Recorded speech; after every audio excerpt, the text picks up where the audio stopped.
राहता शहरातून या घडीची सर्वात मोठी आणि महत्त्वाची बातमी समोर येत आहे।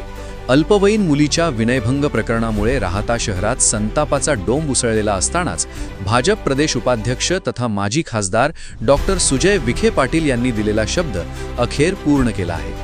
महिलांच्या सुरक्षेशी खेळणाऱ्या विकृत प्रवृत्तीला धडा शिकवण्यासाठी प्रशासनाने थेट आरोपीच्या अनधिकृत घरावर बुलडोजर चालवला आहे। उत्तर प्रदेशच्या धर्तीवर महाराष्ट्रात झालेल्या या बुलडोजर ॲक्शनमुळे संपूर्ण अहिल्यानगर जिल्ह्यात गुन्हेगारांचे धाबे दणाणले आहेत। काही दिवसांपूर्वी राहता शहरात एका नराधमाने अल्पवयीन मुलीचा विनयभंग केला होता। या घटनेनंतर डॉक्टर सुजय विखे पाटील यांनी तात्काळ पीडित कुटुंबियांची भेट घेऊन त्यांचे सांत्वन केले होते।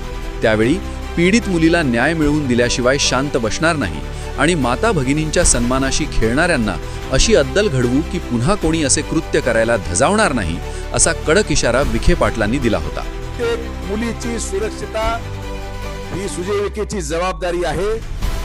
मी तुम्हाला सगळ्यांना शेवटची विनंती करतो, शेवटची, याच्या पुढे जर, मी परत सांगतो, मराठीत ऐकून घ्या, याच्या पुढे जर कोणीही या सगळ्या भागांमध्ये मुलींची छेड काढताना सापडला, कोणीही या भागांमध्ये कुठल्याही प्रकारे मोठे गुन्हे किंवा कृत्य करायचं सापडलं तर स्वतः आतमध्ये जेसीबी घेऊन घर पाडून टाकायला शब्द पण सुजय विखेचा आहे। त्यानंतर अवघ्या काही दिवसांतच पोलीस, महसूल आणि नगरपालिकेच्या संयुक्त पथकाने थेट आरोपीच्या घरावर बुलडोजर फिरवून विखे पाटलांचा हा शब्द खरा करून दाखवला आहे। सध्या समाजात माता भगिनींसाठी सुरक्षित वातावरण निर्माण करणे ही आमची जबाबदारी आहे। महिलांवर अत्याचार करणाऱ्या विकृतांना कोणतीही माफी मिळणार नाही। कायद्याच्या चौकटीत राहून अशा प्रवृत्तींचा ठेचा कसा काढायचा हे प्रशासनाला चांगलेच ठाऊक आहे।